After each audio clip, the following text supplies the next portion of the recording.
Esta es la historia real de Ed Gein. No voy a hablar sobre la serie de Netflix que, en mi opinión, fue una representación asquerosa de Ed y sus crímenes. No digo asquerosa por mostrar lo que Ed hizo realmente, pero me refiero a lo inexacta que fue, especialmente por lo irrespetuosa que fue hacia Bernice Worden y su familia sobreviviente.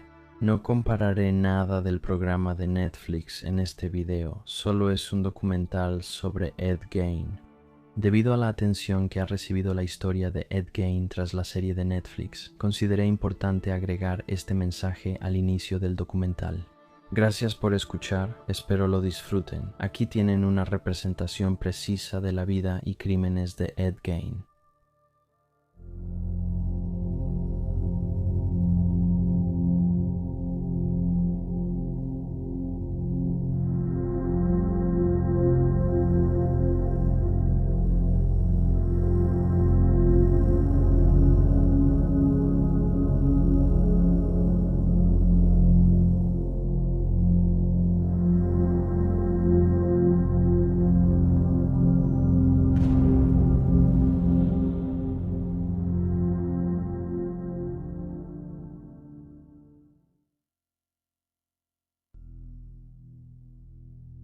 Los nombres Norman Bates, Buffalo Bill y Leatherface son sinónimos de algunos de los personajes más aterradores en la historia del cine de terror. Cada uno es una figura perturbadora que comete actos horribles contra otros seres humanos, tan impactantes y monstruosos que parece imposible que hayan sido inspirados por la realidad y sin embargo lo fueron. Estos personajes están fuertemente inspirados en la vida y crímenes de Eduardo Teodoro Gein, aunque no son recreaciones directas. Su retorcida naturaleza y macabra forma de asesinar dejaron una marca permanente en la cultura estadounidense, influyendo en la ficción y el horror moderno. Para entender las raíces de este llamado verdadero psicópata estadounidense, debemos rastrear la historia de Gein desde su nacimiento hasta su muerte y examinar qué llevó a un hombre aparentemente tímido de un pequeño pueblo a cometer algunos de los crímenes más macabros jamás reportados. Esta es la verdadera historia de Ed Gein. Las raíces de la mente perturbada de Gein están en su familia. Su padre, Jorge, tuvo una infancia difícil, quedó huérfano a los 3 años por una inundación que se llevó a sus padres y hermanas. Criado por sus abuelos maternos, Jorge creció inseguro, sin rumbo y cada vez más dependiente del alcohol para sobrellevar su baja autoestima. Sin embargo, su vida cambió cuando conoció a Augusta, la mujer que se convertiría en la madre de Ed. Augusta era corpulenta, dominante y sumamente devota a la religión y la moralidad. Ella veía su entorno como corrupto y pecaminoso, protestando contra la inmoralidad desenfrenada. Jorge y Augusta se casaron el 4 de diciembre de 1899, pero su matrimonio no fue feliz. Jorge, débil e inconstante, se convirtió en un blanco constante de las maneras dominantes de Augusta. Su falta de carácter y dependencia al alcohol volvieron el matrimonio sin amor y tenso, con frecuentes enfrentamientos violentos. Aunque su relación era infeliz, Augusta tuvo a su primer hijo, Enrique, el 17 de enero de 1902. Augusta dijo que no sentía vínculo con él y en cambio deseaba una hija. Al embarazarse de nuevo, Augusta rezó por una niña, pensando que podría representar la pureza y devoción a Dios que tanto anhelaba. Sus oraciones no fueron respondidas. El 27 de agosto de 1906, en el condado de La Crosse, Wisconsin, Augusta dio a luz a Eduardo Teodoro Gein. Ella se sentía horrorizada y traicionada por Dios ante la llegada de otro hijo. Sin embargo, con el tiempo, eligió aceptar al niño, pero no sin condiciones. Augusta juró que Ed no sería como otros hombres, a quienes veía como lujuriosos y depravados. Para él, Ed estaba destinado a ser diferente, moldeado no por la corrupción externa, sino por su propia visión estricta de pureza y rectitud. Esta base retorcida que Augusta estableció sería clave en la mente perturbada de Ed Gein, marcando el inicio de los horrores que lo harían infame.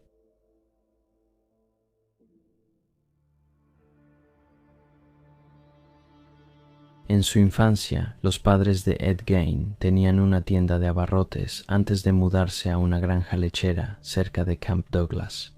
Finalmente, se asentaron permanentemente en una granja en Plainfield, Wisconsin. Augusta mantenía la casa con orden y limpieza rigurosos, y el aislamiento de la granja le ayudaba a protegerse a ella y a sus hijos de los bajos estándares morales del pueblo. Como luterana devota, asumió la responsabilidad de la educación religiosa y moral del niño. Los hermanos solo salían de la granja para ir a la escuela y evitaban a otros niños. Ninguno encajaba. Augusta se oponía a que entablaran amistades, indignada de que se relacionaran con quienes consideraba gente común y corrupta.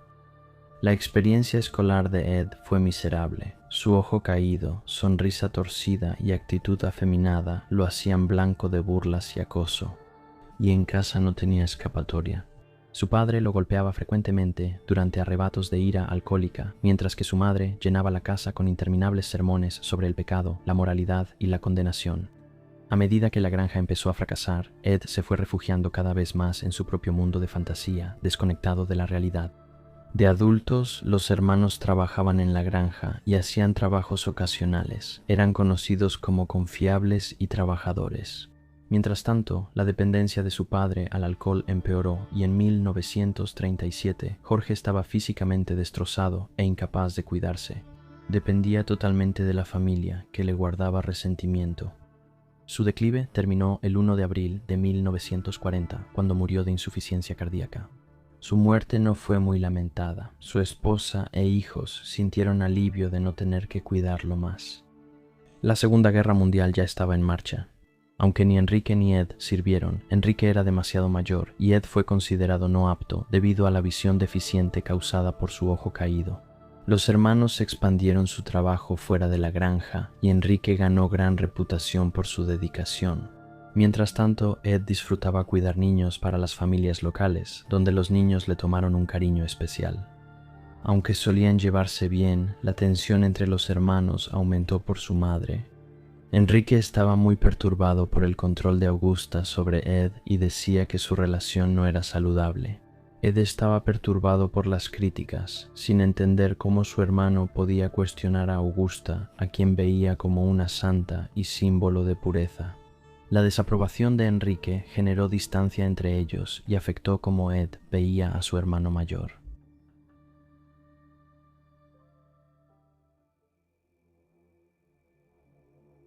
Poco después, cuando Enrique expresó su preocupación por la devoción de su hermano a su madre, ocurrió una tragedia. El 16 de mayo de 1944, Enrique falleció a los 43 años. Los hermanos combatían un incendio en los pantanos cerca de su granja. Las versiones difieren sobre el origen del incendio. Algunos creen que fue un accidente y otros que los Gain lo iniciaron para quemar el pasto seco. Ed dijo que una ráfaga de viento descontroló el fuego y al intentar apagarlo, Henry desapareció. Ed fue a pedir ayuda. Cuando llegó el grupo de búsqueda, los llevó directo al cuerpo de su hermano, como si siempre hubiera sabido dónde estaba. Henry fue hallado boca abajo, sin quemaduras, pero con moretones inusuales en la cabeza. La causa oficial de la muerte se registró como asfixia por inhalación de humo, una caída y una lesión en la cabeza. En ese momento no se sospechó de ningún acto criminal. Relatos posteriores sugieren que Henry pudo ser la primera víctima de Ed. Al igual que la muerte de George Gain, el fallecimiento de Henry no fue marcado por el dolor ni de Augusta ni de Ed. En cambio, dejó a Ed con lo que parecía desear más, a su madre, completamente para él solo. Augusta era el centro de su mundo, una fuerza que él veía como invencible e indispensable. Pero cuando ella enfermó de repente, el mundo de Ed se desmoronó.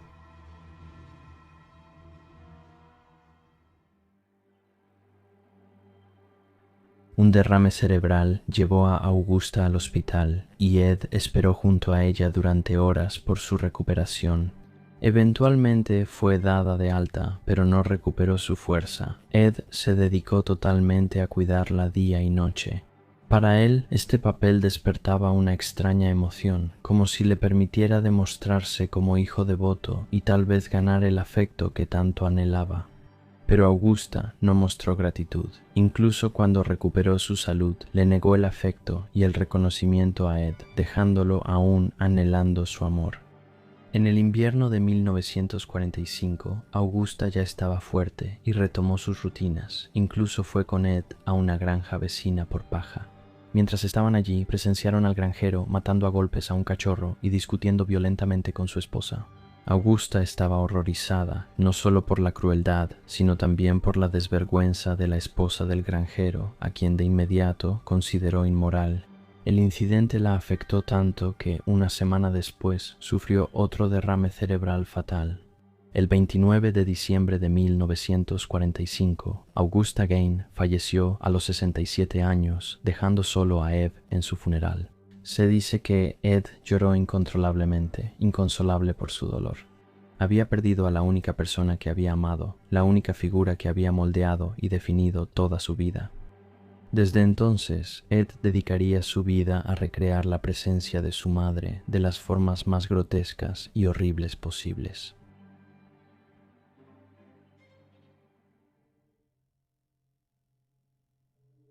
Tras la muerte de su madre, la vida en la unida comunidad de Plainfield parecía seguir igual para Ed Gain.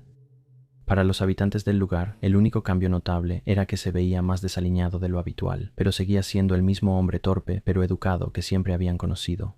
Nadie imaginaba su tormento interno y muchos le tenían lástima por vivir solo en una granja en ruinas. Aunque algunas mujeres admitían sentirse incómodas en su presencia, su párpado caído y su sonrisa torcida le daban a sus miradas una cualidad inquietante. Ed, entre los granjeros a los que ayudaba, era frecuentemente blanco de bromas y travesuras por ser crédulo. En casa se aislaba. Clavó tablas en las habitaciones que fueron de Augusta, el piso de arriba, el salón y la sala de estar, dejándolas impecables, como si las guardara en su memoria.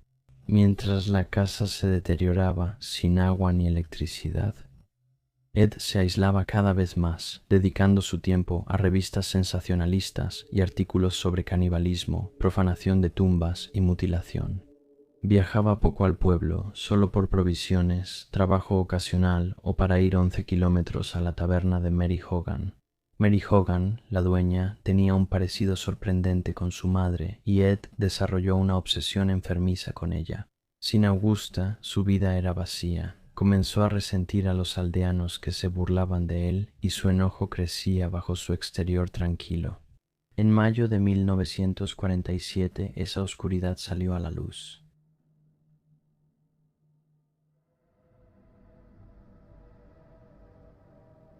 La pequeña Georgia Weckler, de 8 años, desapareció después de que la dejaran cerca de su casa en Wisconsin. Nunca la volvieron a ver y se decía que alguien con mente retorcida se la llevó. En los años siguientes, la zona sufrió más desapariciones. Evelyn Hartley desapareció cuidando niños. Hallaron su ropa ensangrentada, pero no su cuerpo. Los residentes de Plainfield, Victor Travis y Ray Burks, desaparecieron después de salir del bar Max una noche y su destino sigue siendo un misterio. En diciembre de 1954, la dueña de la taberna, Mary Hogan, desapareció. La policía halló sangre y un casquillo calibre .32 en la taberna, pero no encontraron rastro de ella. Pese a búsquedas y llamados públicos, el caso seguía sin resolverse. Tras algunos años, la gente recordaba los extraños comentarios de Ed sobre Mary.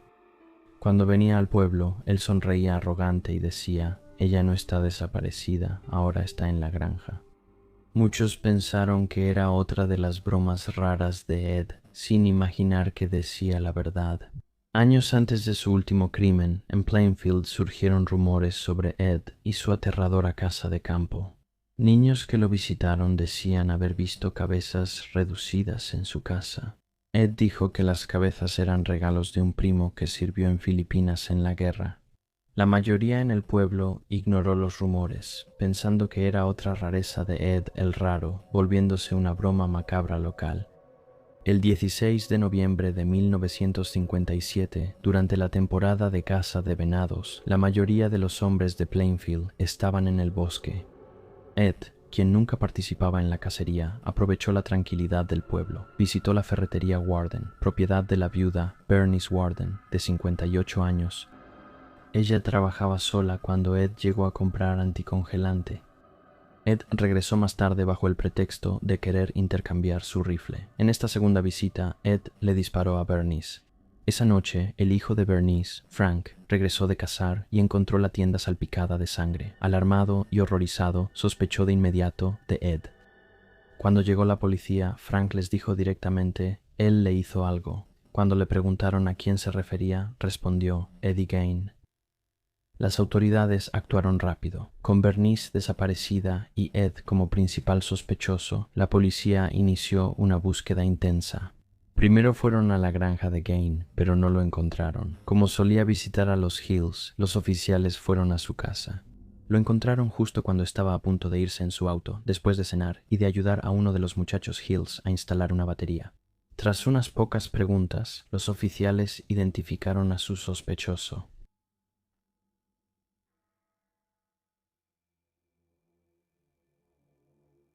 El sheriff Arturo Schley y el capitán Shue Forster registraron la granja de Gain durante la investigación. Nada los preparó para el horror adentro. Al entrar a la casa de campo desordenada y llena de basura y alumbrar con linternas, Schley sintió que algo lo rozaba. Al voltear, quedó paralizado al ver un cuerpo colgado boca abajo, abierto y destripado como un venado. La cabeza faltaba, pero el cuerpo era inconfundiblemente humano. Acababa de descubrir los restos mutilados de Bernice Warden.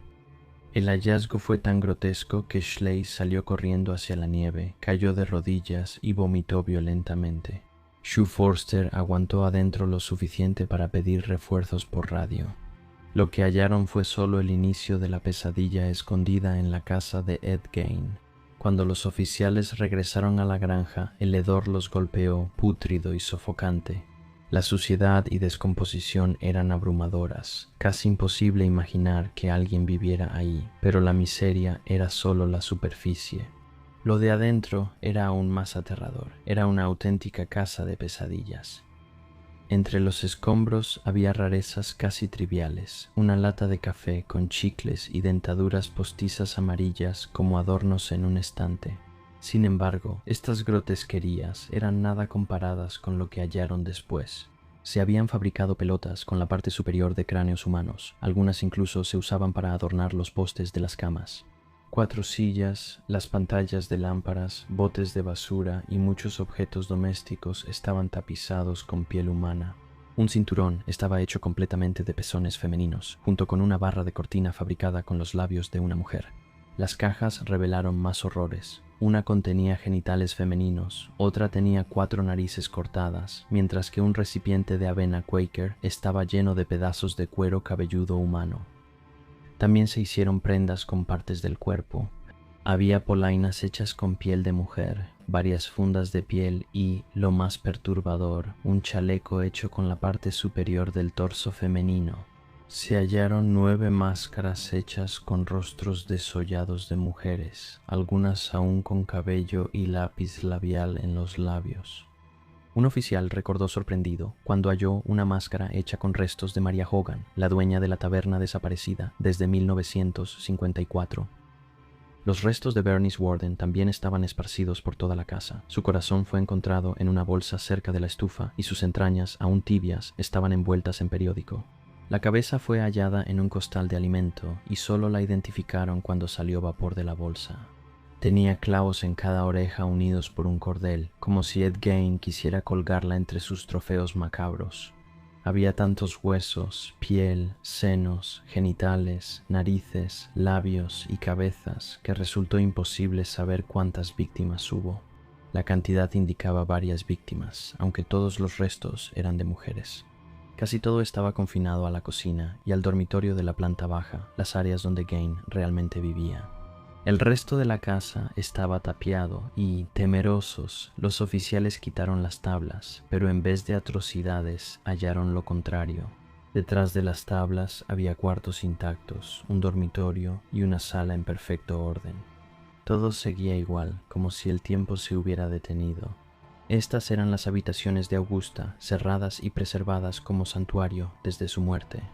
Como dijimos, todas sus pertenencias seguían intactas, testimonio de la mujer. Ed Gain era venerado como santo.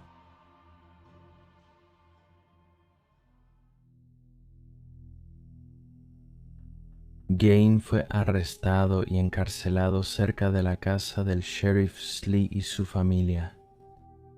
Aunque había más pruebas, Ed no confesó y se mantuvo hermético. En el interrogatorio, el sheriff Schley perdió pronto la paciencia con él.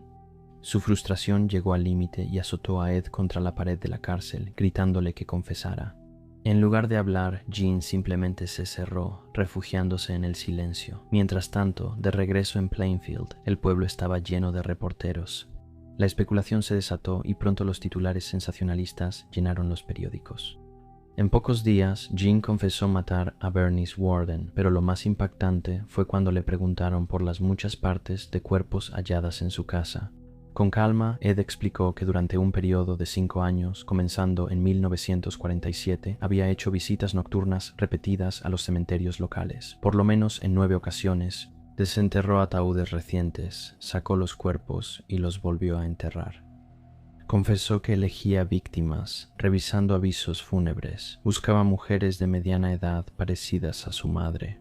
De manera inquietante, algunas de estas mujeres eran personas que él había conocido en vida. Gain dijo que sus recuerdos de profanar tumbas y cometer asesinatos eran vagos, como de un sueño. La prensa, sin embargo, destacó cada detalle sangriento. Titulares sensacionalistas lo llamaron caníbal depravado y obsesionado sexualmente, y surgió especulación sobre su relación con otras desapariciones en Wisconsin. El caso de la adolescente desaparecida Evelyn Harley, en particular, fue vinculado a él en el circo mediático que siguió. Incluso permitió que los reporteros entraran a su granja, donde tomaron las fotos que después horrorizarían al público. Con más historias aparecían afirmaciones más extrañas. Una solterona local afirmó ser novia de Gain por 20 años, pero luego se retractó en un interrogatorio. Ed fue extrañamente cooperativo al describir sus profanaciones de los muertos, admitiendo sin dudar que exhumaba cuerpos, retiraba las partes que quería, a menudo cabezas y genitales, y luego volvía a enterrar los restos. Habló abiertamente sobre usar máscaras hechas con rostros y un chaleco de torsos femeninos.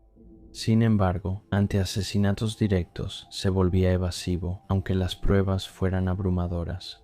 Los observadores quedaron desconcertados, sin saber si Ed Gain estaba realmente loco o si era un mentiroso manipulador. Durante ese tiempo mantuvo su comportamiento tranquilo y apacible. Nunca dijo groserías, siempre educado y casi distante, como si narrara hechos ordinarios en vez de actos monstruosos. Finalmente, admitió matar a Mary Hogan y Bernice Worden, siendo acusado de 2 asesinatos en primer grado y robo a mano armada. La prensa lo llamó el ghoul y el coleccionista de cabezas de Plainfield. Curiosamente, Ed disfrutaba ser el centro de atención. Afeitado y más arreglado que nunca, sonreía a los fotógrafos. Y algunos especularon que al confesar, Ed se había liberado de una terrible carga y al hacerlo, había encontrado una especie de paz sombría.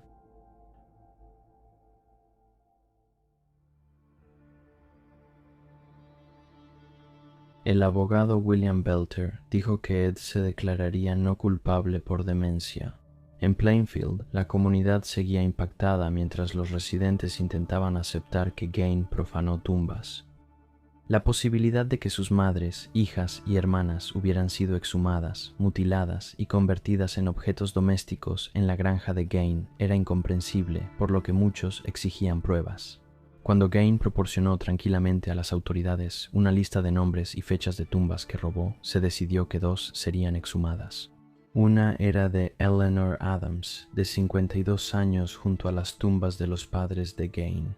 Se decía que la segunda tumba era la de Augusta Gain, pero Ed siempre afirmó que nunca tocó el ataúd de su madre. Y la segunda tumba elegida fue la de Mabel Everson, de 69 años. Al excavar en el lugar de entierro de la señora Adams, se revelaron señales evidentes de alteración. Y cuando finalmente se abrió el ataúd, estaba vacío, salvo por una sola palanca. En la tumba de Everson, los excavadores hallaron huesos esparcidos a pocos centímetros de la superficie y su ataúd vacío. Gain había tomado lo que quería y desechado el resto. Estos hallazgos confirmaron que Gain decía la verdad sobre el robo de tumbas. Además, Gain se mostraba inusualmente cooperativo. Se ofreció a mostrarle al sheriff Schley dónde estaban las partes restantes de Mary Hogan, llevándolos a su granja.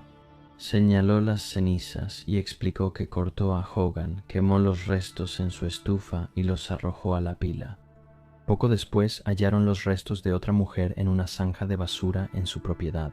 Cuando lo presionaron, Gain admitió libremente haber robado tumbas, pero negó cualquier actividad sexual con los cadáveres, diciendo que los cuerpos olían demasiado mal.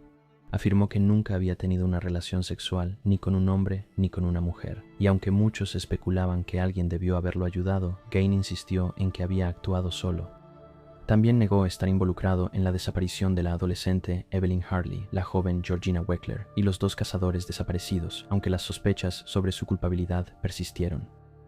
Finalmente, Ed fue trasladado al Hospital Estatal Central para Criminales Insanos y se sometió a varios exámenes.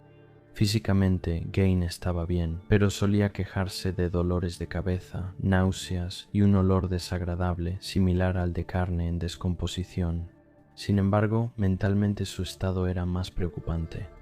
Los doctores lo diagnosticaron con esquizofrenia y tendencias neuróticas severas, incapaz de ver la realidad como otros. Tras muchas pruebas, se concluyó que Ed Gein estaba loco, lo que enfureció a la gente de Plainfield. Para ellos, Ed siempre fue peculiar, no loco. Temían que ese fallo le permitiera eludir el castigo que consideraban merecido, dejando a la comunidad con la sensación de falta de justicia.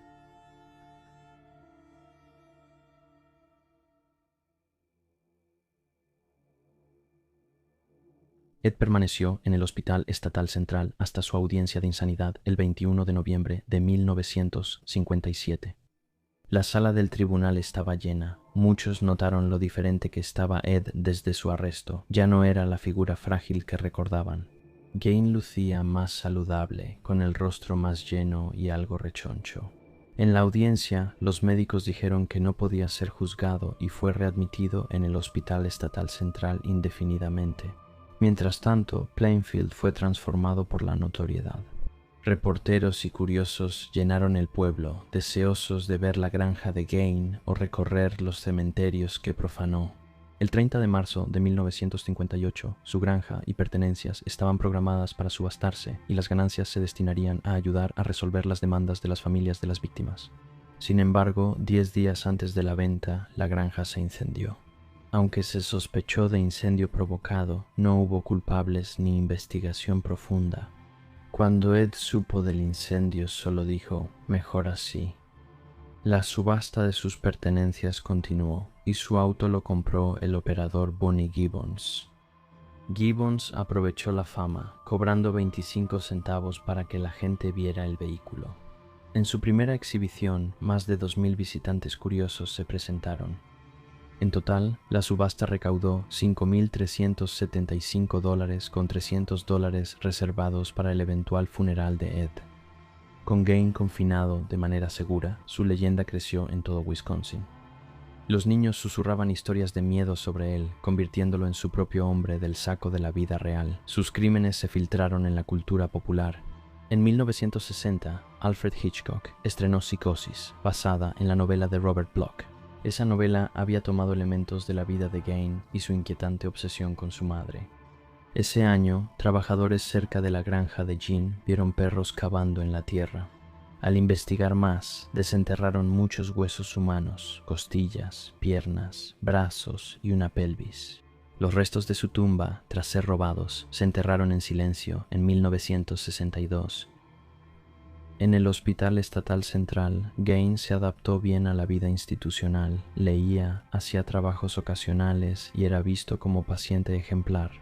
A diferencia de la mayoría, no necesitaba medicación para controlar su condición. Muchos decían que en la luna llena él cambiaba y con el tiempo se volvió una celebridad. Atraía el interés de periodistas, sociólogos y curiosos que clamaban por entrevistas. Recibía cartas de admiradores y peticiones inusuales de mujeres que pedían su cabello, aunque las autoridades negaron ese contacto. Aunque recibió atención, Gein jamás tuvo visitas. Las noticias de su vida tranquila en el hospital enfurecieron a la gente de Plainfield. Muchos decían que no estaba loco y debía ser juzgado por sus crímenes. En 1968 psiquiatras dijeron que Gein estaba apto para ser juzgado. En enero de ese año apareció en público tras una década durante las audiencias preliminares. Su juicio se programó para noviembre. El proceso duró solo una semana, los testigos testificaron y Jean mismo subió al estrado. Afirmó que el disparo a Bernice Worden fue accidental y que la sangre lo hizo desmayarse, recordando poco del hecho. Negó recordar la carnicería de su cuerpo o haberla colgado en su cobertizo. El jurado lo declaró culpable de asesinato en primer grado, pero determinó que estaba loco al cometer el crimen. Fue condenado y absuelto a la vez, e internado nuevamente en el Hospital Estatal Central por tiempo indefinido antes de regresar al confinamiento.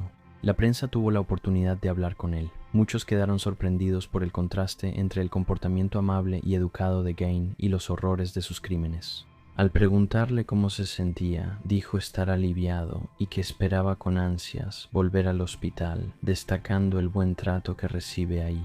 Él culpó sus actos a su entorno y dijo que si la gente del pueblo hubiera sido más amable, quizá no habría actuado así. Para muchos, eso parecía cerrar el oscuro capítulo de Ed Gein. Pero luego, en 1974, sorprendió al público una vez más al presentar una petición para ser liberado.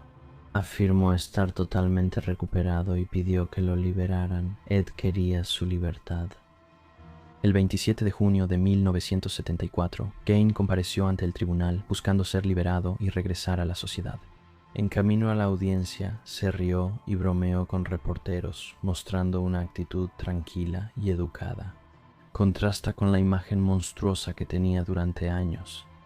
Sin embargo, detrás de ese exterior, advirtieron los expertos, seguía existiendo un hombre profundamente perturbado que aún representaba un peligro para los demás. Su solicitud de libertad fue rechazada y regresó al Hospital Estatal Central para continuar su tranquila vida institucionalizada. 4 años después, en 1978, y con 72 años, Gein fue transferido al Instituto de Salud Mental de Mendota. Su salud ya había comenzado a deteriorarse y en los años siguientes empeoró aún más, sucumbiendo a la senilidad, el cáncer y la insuficiencia respiratoria. Ed Gein murió el 26 de julio de 1984 a los 77 años. Lo enterraron en el cementerio de Plainfield, donde cometió sus robos de tumbas y descansaba su madre. Su tumba está entre las de sus padres y hermano. Con el tiempo, los cazadores de recuerdos fueron desportillando su lápida hasta que fue robada por completo en el año 2000. Al año siguiente fue recuperada cerca de Seattle y resguardada por el departamento del sheriff del condado de Waushara. La tumba de Ed no tiene marca, pero su ubicación es bien conocida. Incluso tras su muerte, Gein dejó misterios inquietantes. El número real de sus víctimas sigue siendo desconocido, y aunque oficialmente confesó solo 2 asesinatos, muchos creen que fue responsable de otros más. Otra vida vinculada indirectamente a Gein fue la del sheriff Archley, traumatizado por los horrores que descubrió y por la tensión de interrogar a Gein. Según se informa, sufrió un deterioro que lo llevó a una insuficiencia cardíaca a la edad de solo 43 años. Para la gente de Plainfield, Wisconsin, los crímenes de Ed Gein dejaron una cicatriz duradera, una que nunca se ha desvanecido realmente para el resto del mundo. Su legado se hizo leyenda, inspirando libros, películas y referencias en la cultura popular. Su historia ha trascendido generaciones, mantenida viva por una fascinación duradera con el hombre que se convirtió en una de las figuras más infames del horror en la historia, Eduardo Teodoro Gein.